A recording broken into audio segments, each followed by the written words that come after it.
All right, welcome back to the Mission43 Podcast. I'm your host, Dan McGurkin, Director of Mission43. Today, I'm joined by Justin Haynes. Justin, we're super excited to have you here. We're going to be talking about the transition process kind of generally, but also hitting on our Leaders Fellowship and the role that can play in the transition process for both veterans and spouses. I think the first thing I'd like to do, though, Justin, is welcome you back, Thanks. repeat offender Glad for to the be here. podcast. And kind of just, if you wouldn't mind, for folks that haven't heard the first time you were on, kind of just doing like kind of a quick maybe bio or a reprisal of, how you ended up here. Suddenly we're sitting in this podcast studio and Yeah, you bet. what the journey looked like, I guess. Yeah, thanks. Well, first off, thanks for having me on. I'm glad to be back. Quick backgrounder on me, keep it fairly short. Not originally an Idaho native, but my roots here are pretty deep. So back when I was a youngin', early teens, my mother's an entrepreneur, and she started up a wilderness guest ranch in Valley County. And so I spent my summers running around the mountains doing ranch stuff, clearing trails, taking care of horses and mules, doing some guiding in there, did a lot of dishes. And then went off to college at Washington State University, so go Cougs. The Army paid for my education, and through ROTC there I was commissioned as a military intelligence officer. And then fast forwarding 29 years and 12 days later, I completed my service. I retired from the Army. I started my service at Fort Bragg in the 82nd Airborne Division, which is just an exciting place to be a young person. And I closed out my career in commanding a brigade in the U.S. Special Operations Command there. And so incredibly grateful for all those experiences. And I think probably what drew me to the Army was, one, just as a young person looking for a sense of adventure. And the Army provided lots of adventure there. But also, as I went along, is just, the opportunity to serve, and really it came down to people. And what kept me in was people and developing leaders and having leaders develop me. And I think that's really one of the things that brought me to Mission 43. Yeah, well, that's good. Well, I'm glad you've liked the people you found in Mission43. We're a huge fan of yours. And then through the Leaders Fellowship too. I want to give just really quickly folks an idea of what the fellowship looks like for those who have been maybe clicking around the website or thinking about applying. I have been fortunate, really lucky to participate in fellowship type experiences throughout my own career. I have to say that the Mission43 Leaders Fellowship is unlike any one that I have seen anywhere else in the breadth and depth of things that we kind of get into in the subject matter too. The fellowship itself is a 4-phase journey. So phase 1 is about leading yourself first, and it's really about grounding yourself in exploring your values, exploring the value of solitude, especially in a place like Idaho where the geography is so special to get to do that kind of thing. And then thinking about what is the impact I'm hopeful to have. And so that we start there so that folks can be thinking about it and reflecting on it together as a cohort, with people who are in the same headspace kind of as they go through the journey. The second phase, we regularly get the feedback it is like the best phase and the most unique thing we get to do. Yeah, absolutely. Is you spend 4 days, 3 nights out in the Idaho wilderness on a backpacking trip in a small group facilitated by alumni guides. And it is, I will tell you right now, when I was going through the fellowship, it brought me to tears in ways that I totally did not expect. In the end, I will say, if you're thinking about the fellowship, phase 2 is about getting out there, connecting with place, connecting with Idaho and its incredibly breathtaking landscape, and really understanding the value and the duty to steward what we have here in this state. The third phase is about connecting you with folks who have had success and been grounded in leadership in our state. So business, philanthropic, government, all leaders from all walks of life. After that, we have several of those conversations. We wrap it up with the fourth phase, which is all about fellowship forward. So just the idea of what I want, now that I've had these experiences, what do I want to take away from this? How might I go to have an impact in my own community? How is it going to maybe have an impact in my life? And I think the journey of the fellowship itself, I think that cohesive kind of story arc is what makes it so unique and really impactful for folks as they are thinking about the transition specifically. Like, you're someone who went through the fellowship as you were transitioning? And I mean, we'll get into that a little bit, I hope too. And so maybe that's a good place to start, though, is just kind of, I kind of really like this frame of, you and I have talked about this offline too, about transition as really, it's a process, not an event. Like this is something that is going to take time, and it maybe never ends. But that you really have a different perspective on it. And the fellowship in Mission 43 can definitely play a role in that. So maybe a good place, the first question to kind of ask you might be, the last time you were on, you were in the process of transitioning out of the Army. It was probably very proximate, all these things we're talking about. Absolutely. You and I have talked, again, right, about like all these things that come up in that time of life. You're 2 years removed? From that? Yeah, I'm literally 2 years from right now. I'm 3 years from when I was first introduced to Mission 43. Okay.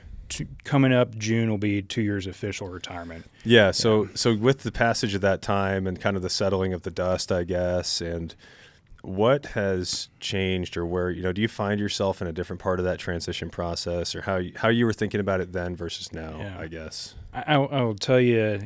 One is a great question, because thinking about where I was back then 2 years ago when I first started the Leaders Fellowship, I was still a brigade commander. I was still very much Colonel Justin Haynes in terms of identity. Where I'm at right now, man, I'm super cool being Justin. Yeah. Even a year ago, opening the top drawer of my closet probably would have been a bunch of brown T-shirts and green socks. I'm pretty happy right now. Like, usually my socks, maybe not today, but I'll have a fish or an elk or something like that on there. Yeah.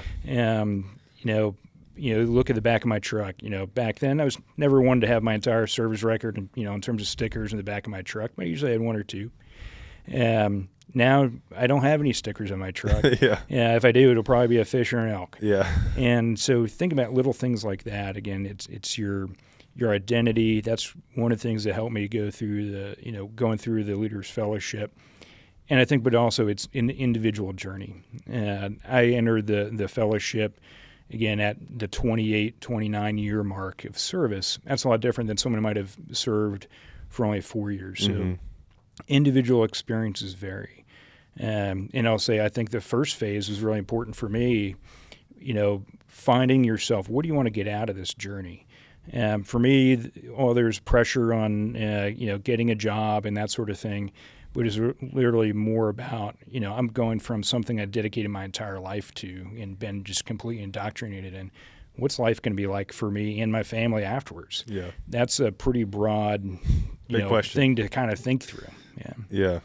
Yeah. How has, so identity, are there other parts of, I guess what was most prescient then for the transition process? I for myself, I can say it just felt like I was in a tornado, frankly.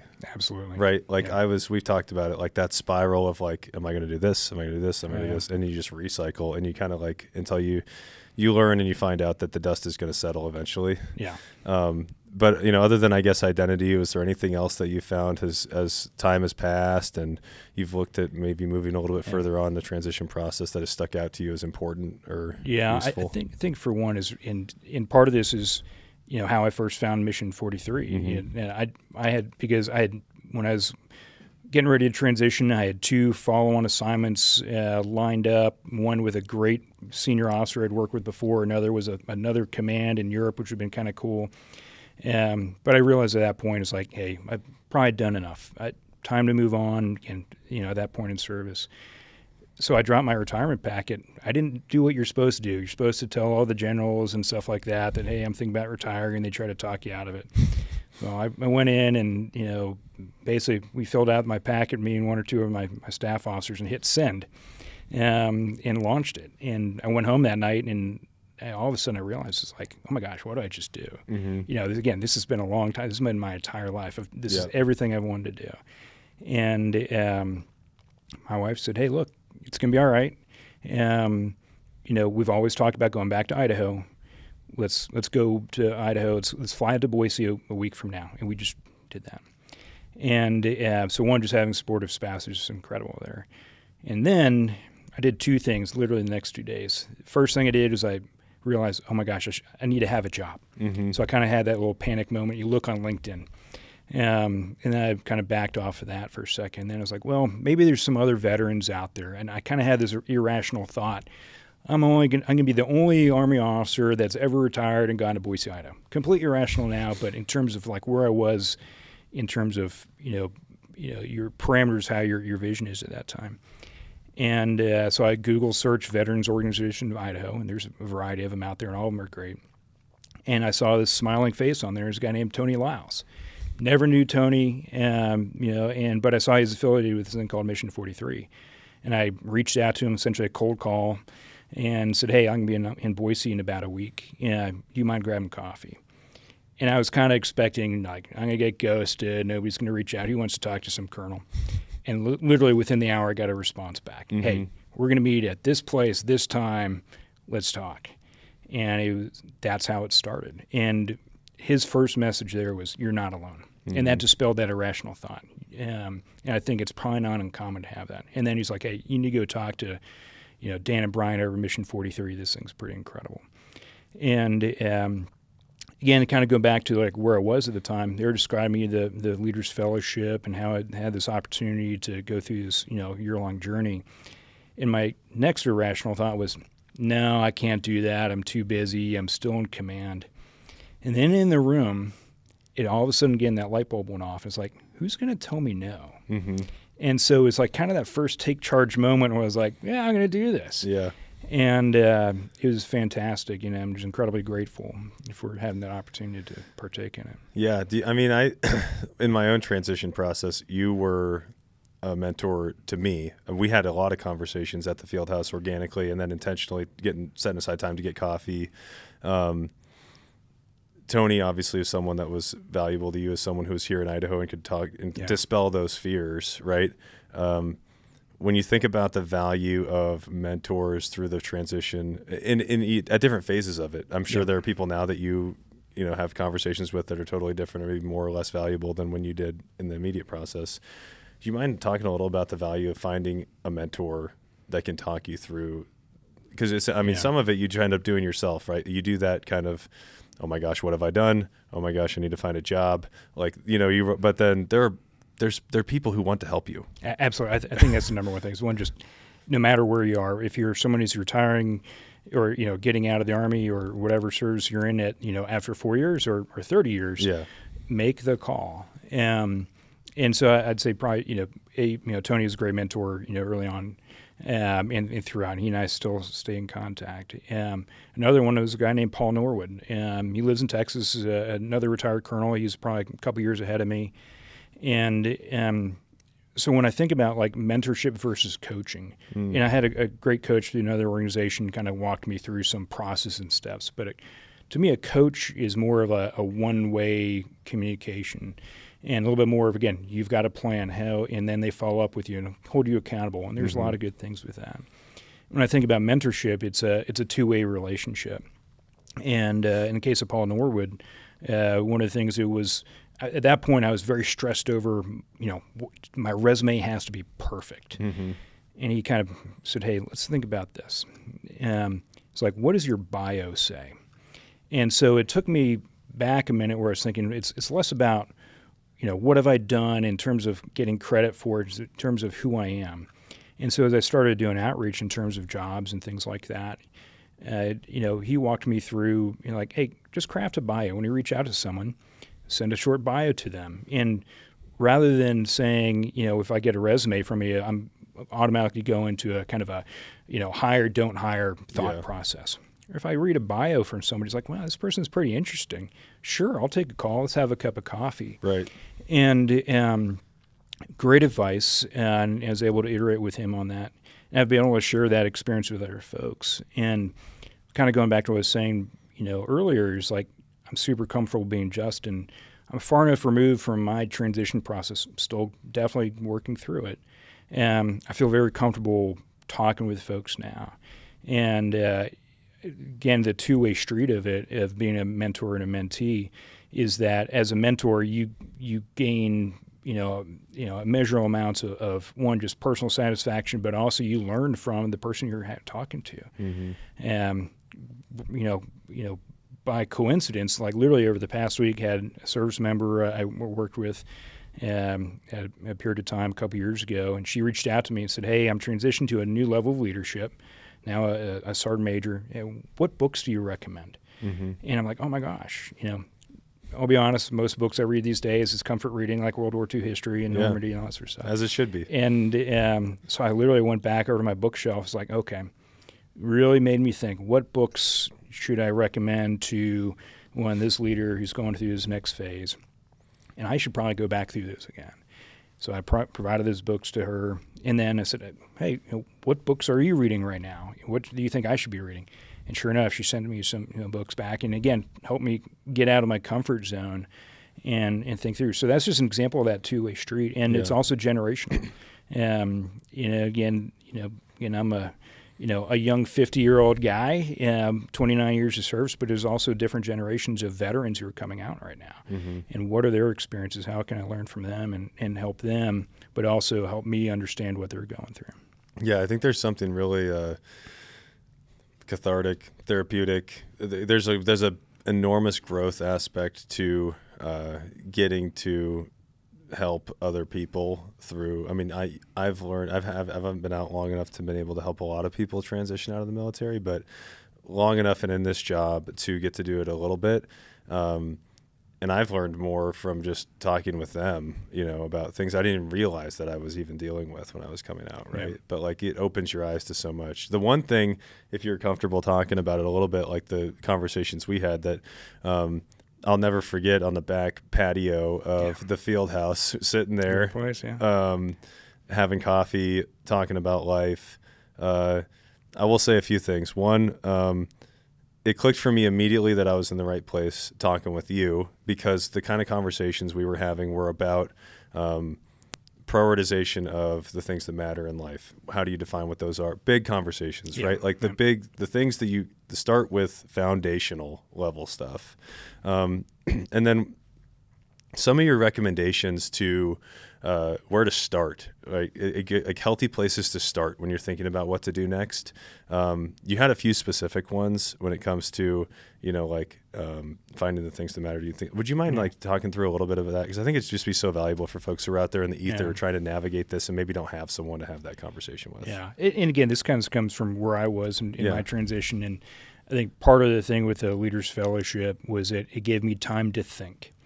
I was able to dedicate a little bit of time throughout the different phases to think, literally, spend deliberate time thinking about transition and what life is going to be like. And part of it was I boiled it down to three things, and it was, what do I want to do next? It was, I want to do things I was passionate about. That could have been in involvement, and still today, through conservation issues. I'm on the board of directors for a botanical garden in Florida. Dealing with organizations that are tied with, preserving, clean water and public lands and things like that. But also national security, which I'm fortunate to be with a company now called Turbine One, and we're a defense tech company. I still get to contribute. The next thing was I want to work with people I know and trust and be in an environment where I feel like what I do is valued. And that kind of helped me on the job front a little bit. I didn't want to go back into a big bureaucracy. Again, Turbine One is a small startup. When I first got there, there's only about 15 of us. We're about 65 now. And it's 55% of us now. We're about 65. We're growing pretty fast. 55% of the company are veterans. So, of course, we've got great stories. You've got people who have similar experiences. Some of my teammates I've known for over 25 years. Some of them have stood in memorial ceremonies in Iraq before with. So we have that, again, that trust in there. And the third one, a little selfish, but it's like I want to have autonomy of what I want to do. And I do a lot more fly fishing. When I'm setting my calendar for the year with my family, I'm dedicated to my job. Don't get me wrong on that. But there are certain things on the calendar that I will work around family events as opposed to vice versa, where, over the past 30 years I've been, canceling family events for the mission. And that's a little uncomfortable to do that. But those three things, do things I'm passionate about, work with people I know and trust, and be valued in that environment, and then have the autonomy to do what you want to do. that kind of framework really kind of helped me out, and I continue to kind of circle back to it. Yeah, I think the openness. I think the starting with that is so valuable. It was valuable for me because it, rather than saying where people will naturally gravitate, I think, is I know I want to work in this industry. Yeah, I know I want to do this. This is the job I have to feel fulfilled. But if you start with that, kind of a broader framing, it opens up the possibilities. It opens up the aperture. And when you become geographically bounded and know where you want to move, it's incredibly important to be open-minded about like what is what is the art of the possible. The other thing that it makes me think about is what I guess when you were going through then versus now, like we have different folks that are in different phases of the transition. We have folks that participate in the Leaders Fellowship who are several, maybe decade or more post separation or retirement. And then we have folks who are still active duty and are like flying back to participate. Do you think that what parts of it are, where's the value, right? Like do you think you would get the same thing out of it now, even 2 years later? Or do you think you'd get something totally different? Or is it like, if you're talking to folks who are thinking about applying, I guess, like, I feel like there's something there for everybody. Yeah, I agree. I would say the diversity of experiences and backgrounds of people in the program is what makes it fantastic. Right. If it's just a bunch of retiring colonels like myself, we'd probably start telling war stories or commiserate over job hunts and things like that. But again, going to phase 2 when you're up in the mountains over a campfire, small group. You may have someone who's there as a military spouse. You may have someone who, in rank far junior to you in terms of your time of service, but may have a completely different life experience that they're sharing with you. And I remember one experience there in phase 2 around the campfires, like one of the really the mentors who'd been through the program before is leading it, kind of, held me to account on one or two things saying. He's like, hey, maybe you want to look at it from this different lens, and I did. And I go back to that moment, and I'm grateful for it. And so that diversity of backgrounds and experiences to me is incredible. And then from that, going into phase 3, meeting leaders from across the state of Idaho, continue to have conversations about it, and all of a sudden you have this network. Again, remember when I started, I hadn't lived in Idaho for 29 years, and now all of a sudden, like I when I was getting ready to build renovate a house, I had a question about water softeners. I put it out in the Leaders Fellowship. Hey, do I need a water softener in the Southeast Boise? Sure enough, like 5 people pop up. Right, and that's just one example of finding a network and community. Yeah, I think that's right. I mean, everything from water softeners to like I'm dealing with this new issue. I would have dealt with it this way in the military, and it is totally not going to work if I try to do that here. I guess like out in the real world. Absolutely. How I spend a lot of time and we have a lot of conversations in Mission 43 about the Leaders Fellowship. We care like immensely about it, right? I mean, it's an incredible amount of fun to get to do this with people who care so deeply. The other thing is we talk a lot about the fellowship as a Leaders Fellowship can be several different things. It can be a fellowship that is there to elevate your leadership skills. There's also something to be said for a fellowship that is for leaders that are dealing with problems that leaders confront. And I'm a wholehearted believer of the idea that veterans are built to lead. They have a framework to lead. That's why they raised their hand in the first place. Yeah. Spouses that they're married to are generally of the same kind of cut from the same cloth. In my experience, and so they progress and they get into these positions of leadership, and it just doesn't ever stop, right? Like even there, I guess the question I would want to ask is, when you think about leadership. In the fellowship, did you find value in both of those lanes, like new ways to think about leading, and also like a community, I guess? Yeah, absolutely. And it's really helped me out in the different forms of life, whether it be with my family or with work. Again, it's actually pretty cool to be a brigade commander. You got a parking spot, and you walk in the room, people stand up, you sit at the head of the table. Well, that kind of changes when you transition over to the civilian world, and now. There's no rank. There's, generally you don't have position. And so now it's like, how do you still lead but be part of a team? Mm-hmm. And again, I was describing, my role there at Turbine One. I work with a lot of, colleagues who, again, consider them, great friends. And how do you continue to contribute in the civilian sector without having positional, leadership, call it power. Right. And to me, that helped me out. And again, that goes back to the diversity of the group, where sitting around the campfire at phase 2, nobody gives a hoot of, who you are, what you did, how many times you jumped out of an airplane. Yeah.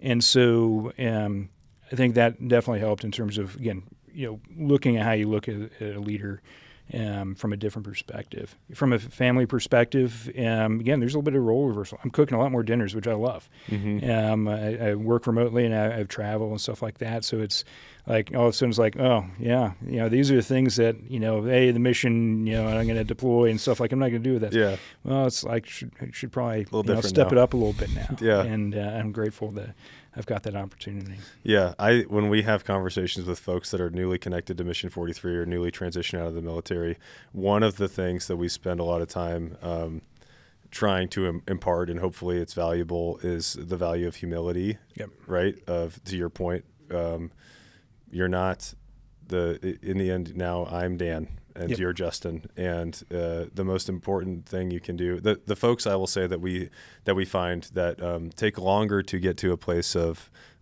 maybe peace or fulfillment are the ones who can't who take longer to come to that realization. And I think the fellowship is really valuable for that because it is so diverse. I mean, we always have a kind of a pie chart of the participation, and it is, you have. Junior enlisted all the way up to folks yourself, full bird colonels, and then military spouses on top of that, with a range of time and service across all of those populations. And I think it breeds humility, and if you bring that willingness to learn, was there anything that when you were going through the fellowship that you got from somebody that was kind of unexpected, I guess, from a different walk of life? Or because you were flying back to participate, right? Yeah, so it was totally again, different. Grateful, I was flying back. Part of this is at that time we were still looking at where do we land in Boise, really even in Idaho. And the funny thing is, like, driving back from the mountains, that neat experience. The team was like, hey, maybe we should check this area out. And actually is fairly close to the field house, and it opened my eyes. Again, it was just someone who's helped me broaden my perspective and think about other things. And what you're describing in terms of the differences in the people that you're going to find in your cohort, that's real life. Yeah. It's not a bunch of people who are in green suits or, whatever uniforms, who are, of certain age brackets. To me, I think that's probably one of the best things about it. It's if you're in the transition process like I was, it's like, here's what real life is like. And, invest in yourself and take the time to appreciate it and learn from it. Mm-hmm. And for folks like me, it's probably, hey, sometimes it's better to shut up and listen a little bit more than talk. You're no longer the smartest person in the room who's, giving guidance all the time. Right.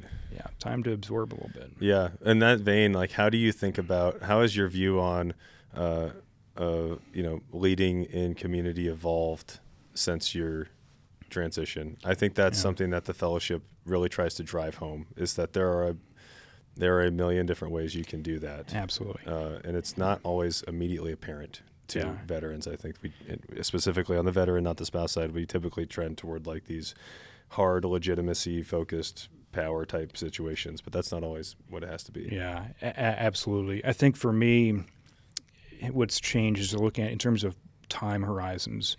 In the military, again, over 29 years, I think we moved between 13 and 15 times. So your time horizon in service is usually your 2 to 3 year, PCS cycle. Mm-hmm. What job am I going to be in?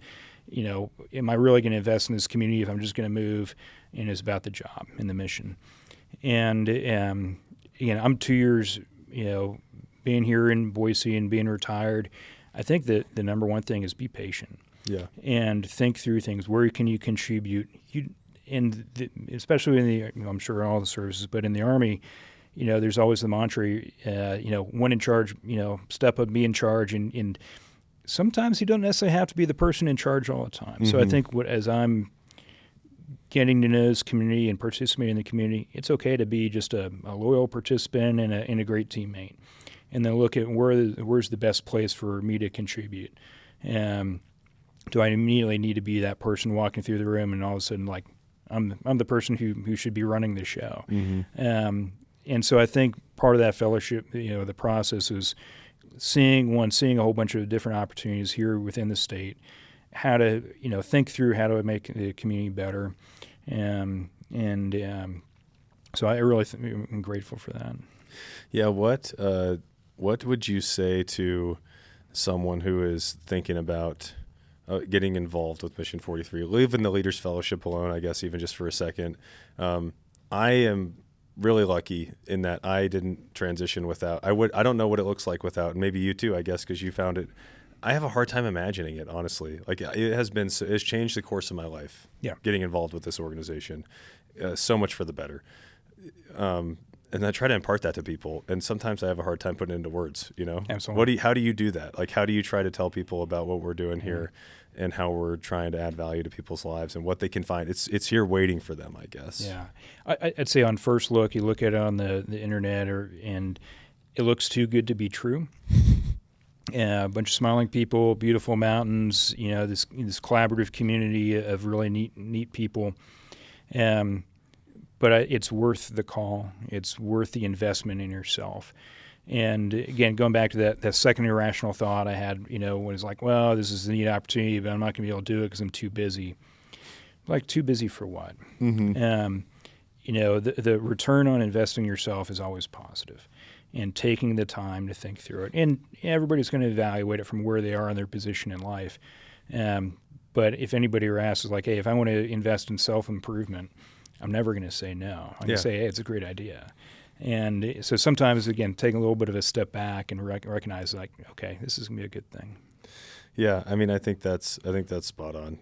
That's what I mean, you're frankly kind of the exact kind of person we're hopeful to find us, which is someone, in the end, we are really hopeful to try to help those people who feel like they have more to give and more that they want to do, whether it's a service opportunity or the opportunity to connect with other like-minded people and just continue to expand the way they think about things and think about their life, especially in the post-service chapter, I guess.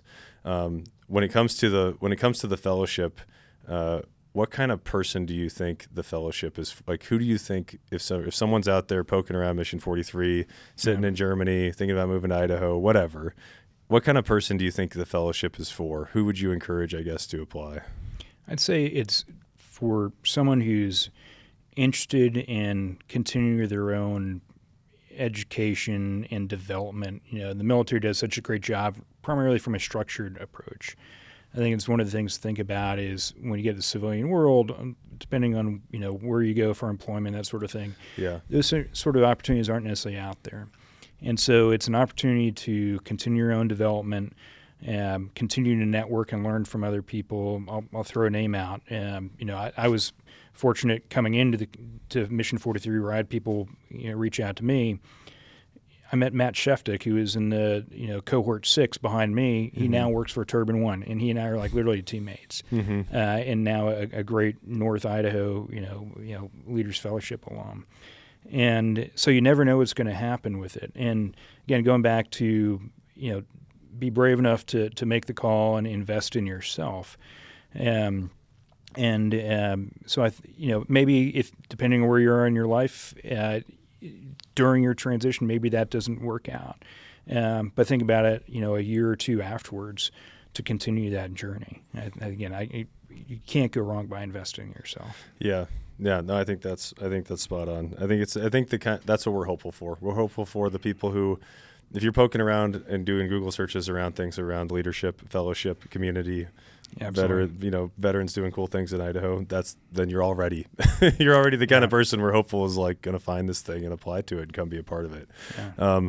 I would be remiss if I didn't ask you the book question. I didn't forewarn you. Yeah. Is there any, what's on your bookshelf right now? What's on your nightstand? What, a lot of fun reading World War II history and stuff like that. Yeah. My own bookshelf has also changed dramatically since I've transitioned out of the service, and it's actually really fun. But what are you getting into these days? Yeah. So easy button for me is going back to World War II history, Normandy. I was a paratrooper in 32nd, so that's always great. the book I pulled off the shelf when I was asked about it the other day by the service member, The Ideal Team Player. It's a fairly short book. The author's name escapes my mind, but it's one of those books where you read it and you're like, oh, this actually helps. And it's essentially a parable, because it's a fictional story of a leadership team trying to hire a new individual, and what are the qualities that they're looking for in an individual. And they will go through several different variations, but it comes down to what they're looking for is they're looking for somebody who's humble, hungry, and smart. Mm-hmm. So humble, again, not arrogant, good, and hungry in terms of, hey, they're going to go and get after it in terms of organizational objectives, and then smart is like, they're technically competent and they're astute. And the best hiring decision I ever made when I was still in service on a civilian, that book shaped that. And I actually went with somebody who's humble, hungry, and smart over someone who had an impeccable resume that didn't fit those three. And I pulled that back off. It's like, yep, I'm going to pull that back out again. So I'd recommend that to anybody. Okay. The Ideal Team Player. I got to go pick it up right now. Yeah, maybe we'll throw it in the reading list for the Leaders Fellowship. We'll see. Yeah, book club. Yeah. Well, Justin, thank you. Is there anything we didn't get to, I guess, that you would want to impart when it comes to the fellowship or transition, how Mission 43 plays into that? I'd say is if you're interested in the fellowship and you're looking at Mission 43, reach out and ask somebody. It doesn't necessarily have to be a Mission 43, leadership employee or something like that. Someone who's been in the fellowship, ask their thoughts. But again, make the call. Yeah, make the call for sure. I think it's a good place to leave it. The application is open for the Leaders Fellowship right now. It's going to remain open for a few more weeks. I would encourage anybody that's out there who's thinking about it to apply. I think it's an amazing opportunity. I mean, I am biased, of course, but I will tell you it's incredibly unique. We feel really lucky to get to put it on as an organization. And in the end, we feel like we get the most out of it because we get to meet all these crazy, incredible, accomplished people like Justin, you and your family. We're grateful to have you guys here in Idaho. Thanks for all that you guys are doing here for the state, for our communities, for caring enough to be involved and continue to add value to it. So we'll leave it there. Thanks, everyone, for tuning in, and we will see you guys next time.